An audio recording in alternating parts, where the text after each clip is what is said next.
అందరికీ నమస్కారం అండి. ఈరోజు మనం శ్రీమతి రావులపల్లి రామలక్ష్మి గారు రచించిన అత్తమ్మ అనే ఓ చక్కటి కథను విందాం. ఇక కథలోకి వెళ్దాం. మధ్యాహ్న సమయం. ఎండ తీక్షణంగా కాస్తుంది. ఏమండి, కుటుంబ వివరాలు రాసుకోవాలి, కాస్త తలుపు తీస్తారా అన్న కేకతో తలుపు తీసి సాదరంగా వత్సలను ఆహ్వానించింది సత్యవతమ్మ. పాత కుర్చీ వేసి కుండలోని మంచినీళ్లు ఇచ్చింది. చల్లని నీళ్లు త్రాగగానే ఎంతో సేద తీరినట్లయింది వత్సలకు. గత 10 రోజుల నుంచి జనాభా లెక్కల సేకరణ నిమిత్తం ఇళ్ల సందర్శన చేస్తుంది. మానవతా విలువలు అడుగంటిపోతున్న ఈ రోజుల్లో మర్యాద కోసమన్నా లోపలికి ఆహ్వానించరు. హౌస్ లిస్టింగ్ షీట్లో 35 కాలమ్స్ నింపాలి, ఫ్యామిలీ షీటు నింపాలి, సంతకాలు పెట్టించుకోవాలి. ఒక కుటుంబానికి వివరాలు రాయడానికి కనీసం అర్ధగంట సమయం పడుతుంది. ప్రతి ఇంటి దగ్గర నించుని వ్రాయాలంటే ఎంత కష్టం. కానీ ఈ వృద్ధురాలు చదువుకోకపోయినా ఆమె సంస్కారానికి ముచ్చటపడి వారి కుటుంబ వివరాలు సేకరించడం మొదలుపెట్టింది. తన కొడుకు భార్యాబిడ్డలతో ఉంటున్నాడట. తనను నెత్తిన పెట్టుకుని చూసుకుంటాడని, తనకు కావలసినవన్నీ కొడుకే అమరుస్తాడని చెప్పింది. ఒక పక్క వివరాలు అడుగుతూనే నేల, గోడ, పైకప్పులను గది చాలా పాతగా వెలిసిపోయి ఉంది. అందులోనే ఒక ప్రక్కగా కిరోసిన్ స్టవ్వు, కొద్దిగా వంట పాత్రలు ఉన్నాయి. అమ్మా, ఎప్పుడు తిన్నావో ఏమో, కాసేపు ఆగు తల్లి, ఓ ముద్దు వండుతాను, తినేసి వెళ్దువు గాని. పాపం, ఎండను పడి తిరుగుతున్నావు. ఆ ముసలామె ఆప్యాయతకి కళ్ళు చెమర్చాయి వత్సలకు. ఇదిగో మామ, నా టిఫిన్ బాక్సు. మా టీచర్లకి బ్యాగ్లో టిఫిన్ బాక్సులు ఉంటాయిలే. చిన్నగా నవ్వుకుంటూ వెళ్లటానికి లేచింది. ఇంతలో గుమ్మంలో స్కూటర్ ఆగిన శబ్దం వినబడింది. ఓ 30-35 ఏళ్లుంటాయి ఆయనకు. స్కూటర్ దిగి సరాసరి మేడ మీదకి వెళ్లబోతున్నాడు. సత్యవతమ్మ గబగబా దగ్గరకు వెళ్ళింది. బాబు మురళి, బియ్యం తెచ్చావా? ఆశగా అడుగుతుంది. అంతే, గయ్యమని లేచాడు తల్లి మీద. ఏ, నాకేమీ పని పాట లేదనుకున్నావా? 4 రోజుల నుంచి ఒకటే ప్రాణం తీసేస్తున్నావు. ఏ జావో గంజా తాకి పడి ఉండు. అయినా ఇంకా ఎవరిని ఉద్ధరించడానికి ఇంకా బతుకున్నావు? రేపో మాపో కాటికి పోయేదానికి బియ్యం, కాయగూరలు అంటూ రోజు చంపుకు తింటావు. పక్కన ఎవరో ఉన్నారన్న ఇంగిత జ్ఞానం కూడా లేకుండా విసురుగా అనవలసినవి అనేసి మేడపైకి వెళ్ళిపోయాడు. కొడుకు మాటలకు ఆమె మొహం చిన్నపోయింది. కాని క్షణకం మాత్రమే. ఇవన్నీ ఆమెకి మామూలేమో మరి. తెల్లబోయి చూసిన వత్సలతో, పాపం, వాడేదో చికాకులో ఉన్నట్టున్నాడు. నేనే బుద్ధి లేకుండా వాడిని విసిగించాను. చిన్నప్పటి నుండి అంతే, వాళ్ళ నాన్నలాగే, ముక్కు మీద కోపం. లేని నవ్వు మొహం మీదకు తెచ్చుకొని అంది. మేడ మీదకి వెళ్లిన కొడుకు గోడకు కొట్టిన బంతిలా క్షణంలో మళ్లీ కిందకొచ్చాడు. ఇదిగో ముసలి, నీవు ఇక్కడే ఉంటే నా బుర్ర మాటి మాటికి ఖరాబ్ చేస్తావు. ఇక ఇంట్లో ఒక్క క్షణం కూడా ఉండటానికి వీల్లేదు. ఊళ్ళో చాలా అనాథాశ్రమాలున్నాయి, పోయి అక్కడే ఉండు. నాకు 1000 రూపాయలు అద్దెైనా వస్తుంది. అర్థమైందా? నీకెవరూ లేరని చెప్పు. అక్కడ నీలాంటి వాళ్ళందరూ ఉంటారు. 3 పూట్ల తినుండొచ్చు. సాయంత్రం నేను డ్యూటీ నుంచి వచ్చేసరికి నీవు ఇంట్లో ఉండకూడదంతే. తల్లికి వార్నింగ్ ఇచ్చేసి చాటుగా చూస్తున్న పెళ్లానికి కళ్లతోనే సైగ చేసి వెళ్లిపోయాడు. ముఖంలో రక్తం చుక్క లేనట్లున్న ఆమెను చూస్తే జాలేసింది. ఇక చేసేదేమీ లేక పక్కింటికి దారి తీసింది వత్సల. బంగాళాఖాతంలో అల్పపీడనం. 2 రోజులుగా ఎడతెరిపి లేకుండా వాన కురుస్తూనే ఉంది. ఈ రోజే కాస్త తెరిపిచ్చింది. ఈ వేసవ సెలవుల్లో సరదాగా కుటుంబ సభ్యులతో గడపకుండా ఈ సెన్సెక్స్ డ్యూటీ ఒకటి అని మనసులోనే తిట్టుకుంటూ బయలుదేరింది వత్సల. నేలంతా ఇంకా చిత్తెడగా బురదగా ఉంది. ఈ రోజు అసలు వెళ్లకూడదు అనుకుంది. కానీ రేపు మళ్లీ కుళాయిలు వచ్చే రోజు. తనకు అస్సలు రెస్పాన్స్ ఇవ్వరు. ఈ 2 రోజులు సత్యవతమ్మే మనసులో మెదిలింది.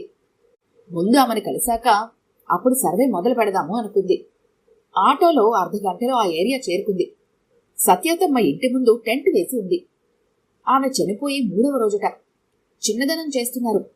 చుట్టుపక్కల వాళ్ళు ఆమె చావు గురించి ఏవో గుసగుసలాడుకుంటున్నారు. కాని పైకి మాత్రం మౌనం నటిస్తున్నారు. ఆమె ఫోటోకి దండ వేసి ఉంది.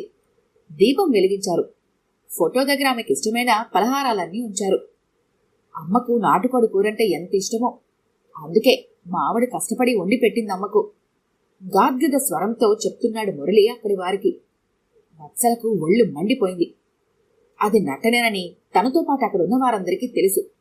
బ్రతుకుండగా గుప్పడు మెతుకులు పట్టడానికి మహా కష్టపడిపోతుంటారు. చనిపోయాక బిర్యానీ నుంచి పాయసం వరకు ఫోటో దగ్గర పెడతారు. నిజంగా ఆమె లేచొచ్చి తింటానంటే అక్కడ గంజన్నం కూడా ఉంచరేమో. ఛీ, ఏ మనిషిలో! విరక్తిగా కదిలింది వత్సల. రాత్రి పడక గదిలో తన భర్తతో తన గోడంతా వెళ్లబోసుకుంది. సత్యవతమ్మ చావుకి ఆమె కుమారుడే కారణం అంది. విశ్వాసఘాతకుడు అంది. భార్య కోపం తగ్గే వరకు ఆగి అన్నాడు, వత్సలా, నీవు కోపగించుకోనంటే ఓ విషయం చెప్తాను. ఒక్క సత్యవతమ్మే కాదు, ప్రతి స్త్రీ తన మాతృప్రేమతో బిడ్డల మీద మమకారం పెంచుకుంటుంది. పెద్దయ్యాక వారు తల్లిదండ్రులను ఆదరించరు. వారు కూర్చున్న చెట్టునే నరుక్కున్నట్లు తల్లిదండ్రులను వృద్ధాప్యంలో కష్టపెడతారు. మా అమ్మదే తీసుకో. నేను పుట్టగానే నాన్న చనిపోయినా తల్లి తండ్రి తానే పెంచింది. ఆమెకు పొరిట్లో జబ్బు చేసి పోతపాలతో పెంచిందని ఓసారి నీతో చెప్తే నీవు మాటిమాటికి మా అమ్మని ఎలా ఈసడించేదానివి? మొన్న సెలవులకి మా ఊళ్ళో జరిగిన సంగతులు గుర్తు తెచ్చుకో ఒక్కసారి అన్న భర్త శ్రీధర్ మాటలకు క్రితం సెలవుల్లోకి వెళ్ళింది ఆమె మనసు. కేవలం 2 రోజులు ఉండే షరతు మీద అత్తవారి ఊరు బయలుదేరింది వత్సల. ఉత్త చెవి కన్నా తాటాకు చెవి మేలని 2 రోజులకైనా భార్య ఒప్పుకుందని సంతోషించాడు శ్రీధర్. ఆటో దిగి గుమ్మంలో అడుగుపెట్టిన కొడుకు కోడలు మనవడిని చూసి చాటంతయింది రాజమ్మ మొహం. కొడుక్కి ఇష్టమని చంద్రకాంతలకు పెసరపప్పు నానబెట్టింది. గుత్తి వంకాయ కూర వండి బెండకాయ పులుసు చేసింది. గోంగూర బండపచ్చడి చేసింది. కమ్మగా వేడివేడిగా వండిపెట్టిన భోజనాలు సుష్టుగా తిని మధ్యాహ్నం హాయిగా నిద్రపోయారు. సాయంత్రం వత్సల నిద్రలేచేసరికి పెరట్లో తల్లి కొడుకులు సంభాషించుకుంటున్నారు. తనకున్న జబ్బులన్నీ ఏకరవు పెడుతుంది కొడుక్కి. కీళ్లవాపులంట, ఆయాసమంట, ఇలాంటివన్నీ. కొడుకు అంటున్నాడు, అమ్మా, నాతో పట్నం వచ్చాయి, అక్కడ మంచి స్పెషలిస్ట్కి చూపిస్తాను అని. అంతే, సర్రున మండుకొచ్చింది వత్సలకు. భర్తను ఏదో పని ఉన్నట్లుగా పిలిచింది. అక్కడెవరున్నారు ఈమెకు చాకరీ చేయడానికి? మనమా ఉదయం పోయి సాయంత్రానికి వస్తాము. నాకు ఇటువంటి బర్డన్స్ అన్ని పెట్టకండి. అయినా నేను కష్టపడుతుంది నా బిడ్డ భవిష్యత్తు ఉజ్వలంగా ఉండాలని, అంతేకాని అడ్డమైన వారికి చాకరీ చేయడానికి కాదు. కావాలంటే ఎంతో కొంత డబ్బు పాడేయండి, ఇక్కడే చూపించుకుంటుంది రోషంగా అంది. వత్సలా, విష్, కాస్త నెమ్మదిగా మాట్లాడు, అమ్మ వింటే బాధపడుతుంది అనునయంగా అన్నాడు శ్రీధర్. ఆహా, ఎంత ప్రేమ కారిపోతుంది తల్లి మీద.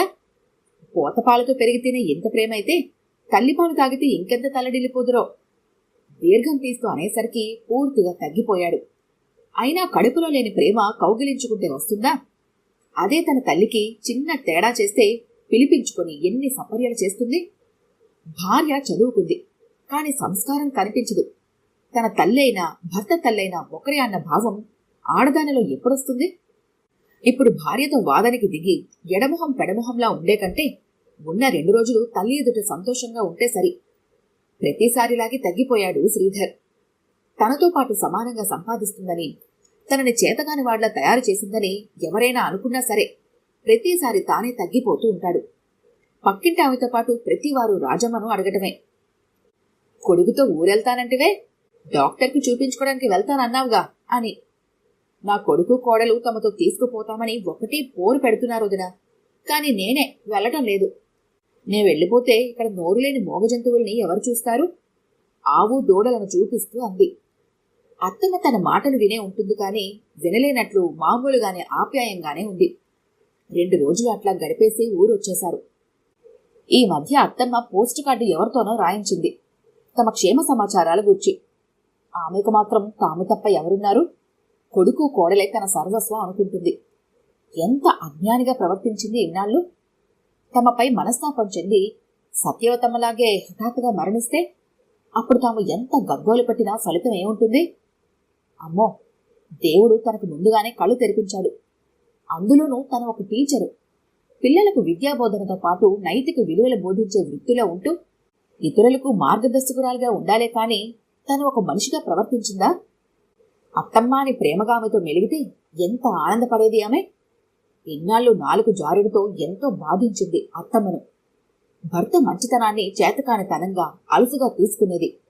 వత్సలలో క్రమంగా మార్పు రాసాగింది. ఇప్పుడే అత్తమ్మకు ఉత్తరం రాస్తాను. మీరు ఇక ఊళ్ళో ఒంటరిగా ఉండాల్సిన అవసరం లేదని, తమతోనే ఉండొచ్చని రాస్తాను. ఇన్నాళ్ళు కళ్లకు కమ్మిన పొరలు తొలగిపోతుంటే పశ్చాత్తాపంతో అంది. ఏమండి, నా వర్క్ అవ్వగానే ఊరెళ్ళి అత్తమ్మను తీసుకొద్దాం, మనతోనే ఉంచుకుందాం. భార్యలో వచ్చిన మార్పుకి మనసారా స్వాగతించాడు శ్రీధర్. ఈ కథ గనుక మీకు నచ్చినట్లయితే లైక్ చేయండి, షేర్ చేయండి. మరిన్ని ఇంట్రెస్టింగ్ కథల కోసం మా ఛానల్ని తప్పకుండా సబ్స్క్రైబ్ చేసుకోండి.